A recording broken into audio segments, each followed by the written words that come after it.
is Alex Awumi. I'm a professional basketball player. The game of basketball has taken me many places all over the world, different regions. It's taught me a lot of fundamentals which made me the man I am today. It's taught me to be a great leader, and it's also taught me to never give up when my back is against the wall. The game has taken me everywhere, and I've met some great people along the way, people I call friends with different regions of the world. But today I'm here to talk about a region of people that did something for me that I, till this day, cannot even repay them. See, I'm the son to a Nigerian man and an American woman, and I've lived in America since I was 11 years old. I'm happy to say I come from both of these places. I'm happy to call myself an American, and I'm happy to call myself a Nigerian also.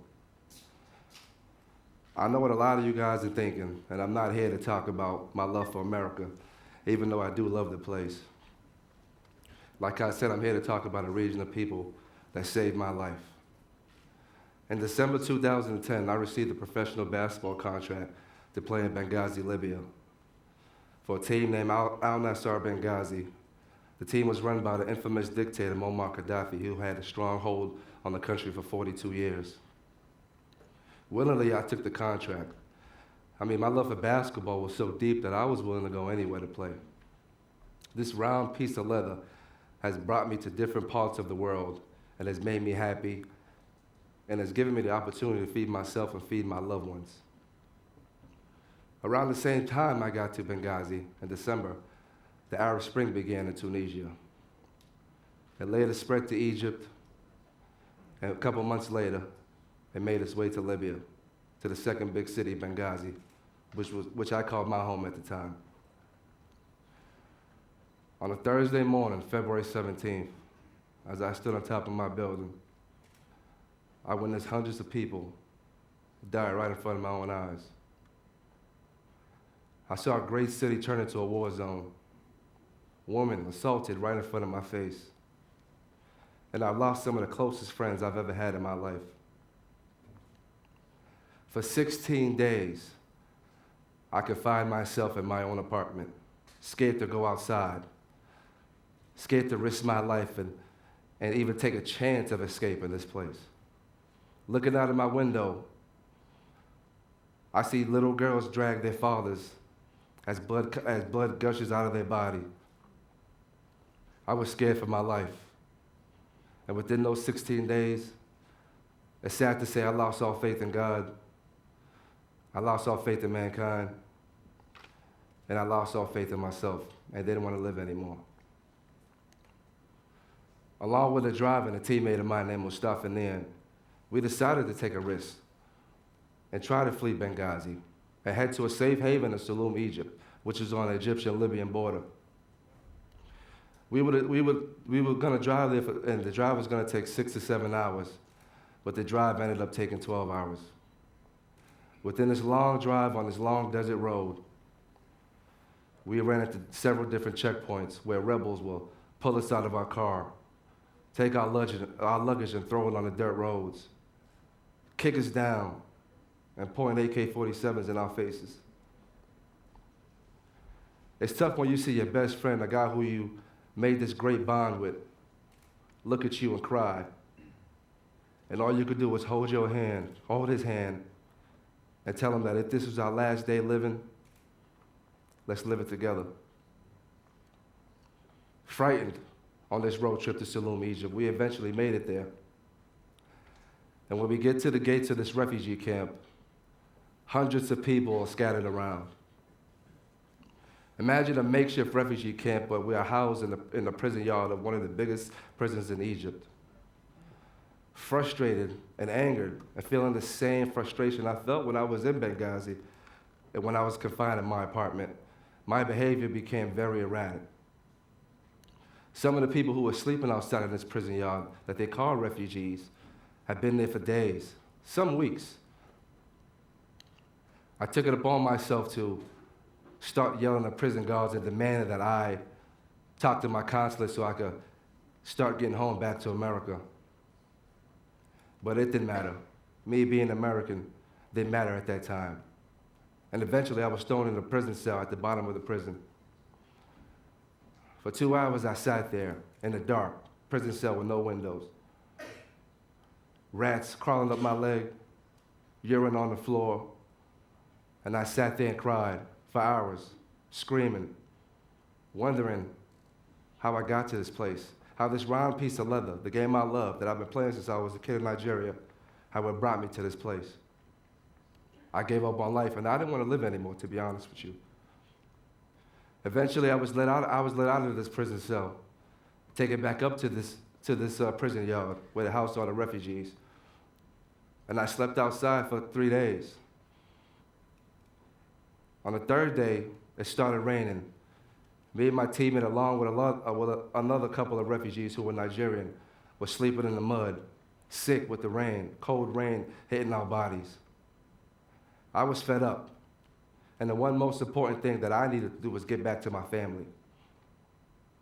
So we decided to escape illegally, risking our freedom, not knowing what would happen to us. Eventually, we escaped the refugee camp and get to the other side of the refugee camp. We navigate through mud, we navigate through grime, feet soaked, muddy. We see a bunch of buses who are only meant for Egyptian nationals. I walk up to a bus and knock on the door. The bus driver opens up. It's now 4 a.m. He looks me up and down. He knows something's wrong. Then he asks me for my paperwork. I show him my passport. And he tells me, this bus is only for Egyptian nationals. I beg and I plead with him. And I give him all the money I had left in my pocket. Money didn't matter to me anymore. I just wanted to get home.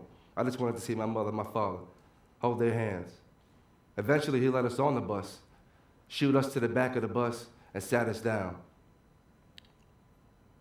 Me personally, I had to get to Alexandria, Egypt, and this bus was headed for Cairo.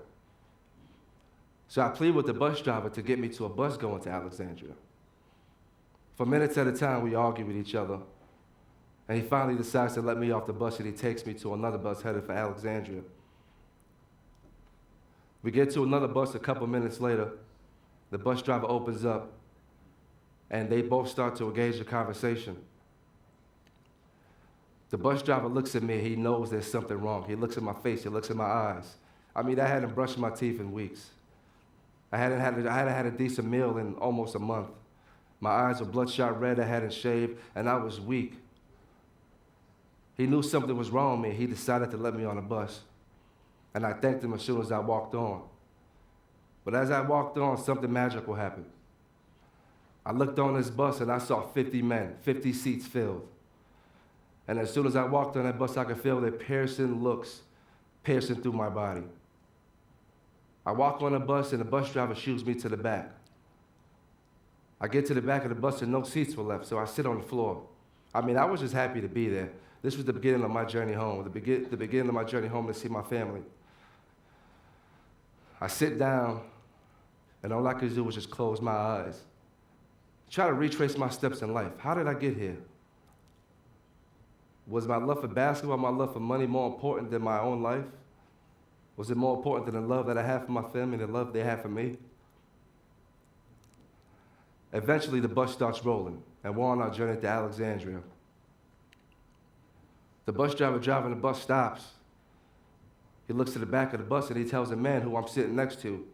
He speaks to him in Arabic, and the man tells me to get under the seat. I didn't know what was going on, so I willingly just listened to him. I got under the seat, and he covered me with a duvet. Before I got in the seat, I looked outside the bus, and I see a whole bunch of Egyptian military about to board this bus. At this point, I think I'm caught. I know my freedom's done. I knew I was going to be put in a prison cell again for a long period of time. We had to get through this last checkpoint, and I see an Egyptian soldier get on the bus as I'm laying under the seat. For minutes at a time, I see his footsteps walking through the bus, checking everybody's paperwork. I mean, my heart is bumping and literally about to jump out of my chest. I am frightened. He gets to the back of the bus and checks this man's paperwork, the last person on the bus, and walks off. The man sitting next to me tells me to come up. And as soon as I come up, all these men on the bus are now looking at me. Are they riding along with a fugitive? They didn't know who I was. They didn't really care about if I played basketball or not. They really wanted to know who they were risking their freedom for. They wanted to hear my story. So on this 7-hour journey, I was going to tell them where I came from, everything I did, how I got to Saloon, how I got to Libya. For the first couple hours, all the men huddled around me, and I'm telling them where I'm from, where I was born, how did I get here to Libya. They looked at me in shock. Some of them couldn't speak English, so some of their friends had to translate for them. The looks on their faces, they were priceless. Who would thought they'd ever meet a professional basketball player? let alone one who has escaped the Civil War and lived. So for the first couple hours, I sat there and I talked to them. And these men knew that they needed to do something for me. They needed to help me rebuild my life. We get to a service station on the side of the road. I mean, it's not your typical service station you see here in England. I mean, they did sell food, but you know, it'll do at the time. Me, myself, I didn't have any money, and as the men walk into this establishment to get food, they offer me. Like a stubborn grown man, I say no, let my pride do the talking. I mean, my body was hurting so bad that the aroma from the food alone was hurting my insides. I sat there. Like I said, again, I let my pride do the talking, and I watched these men go to the side of the building, throw away their scraps into a trash bin.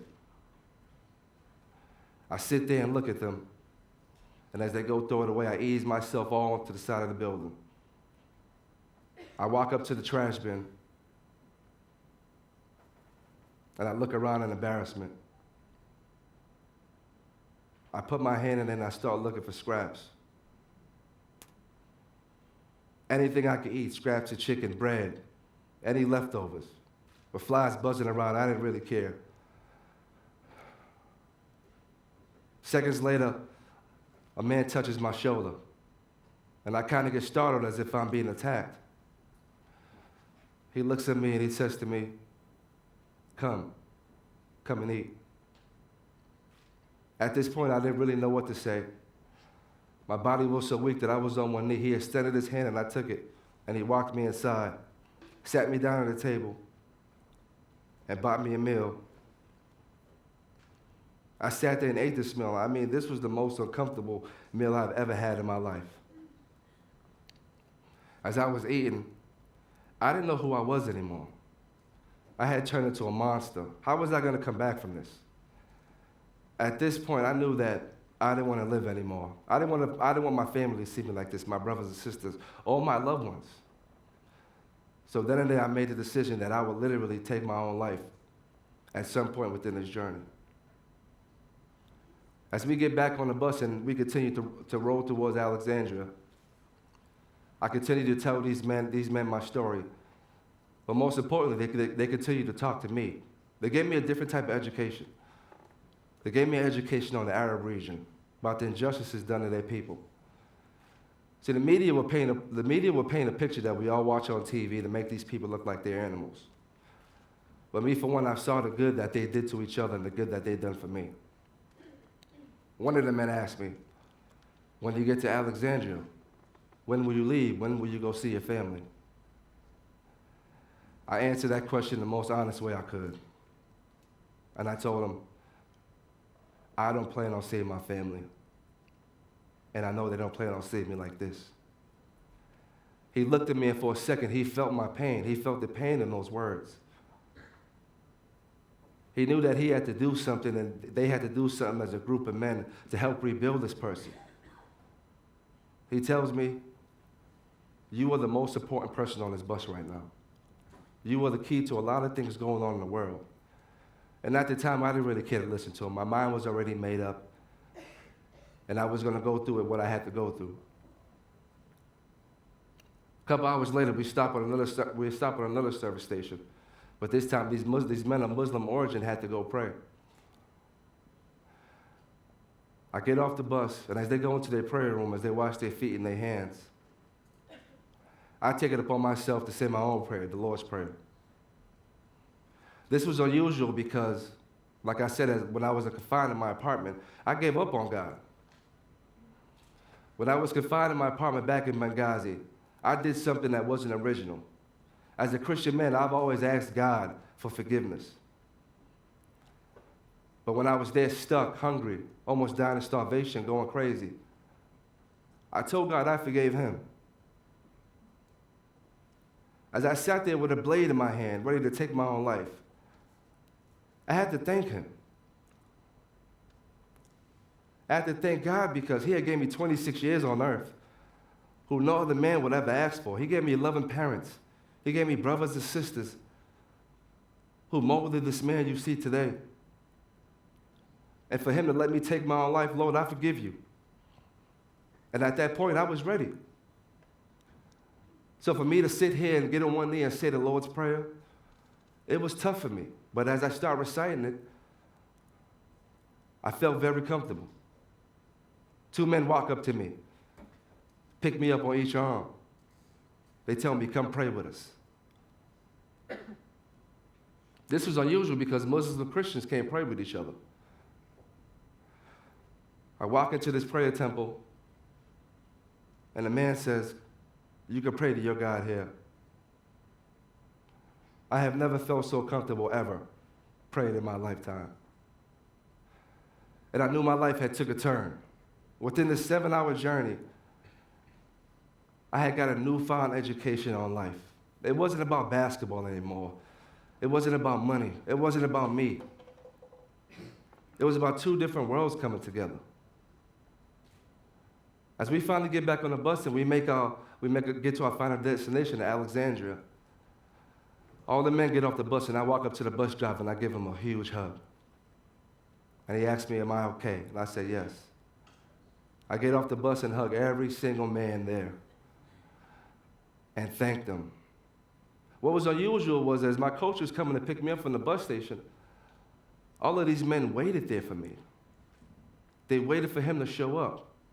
They could have went on and did whatever they had to do that day, but they wanted me to be safe. They didn't want me to go on my own again. They wanted to make sure that I was going to some place where I could call home.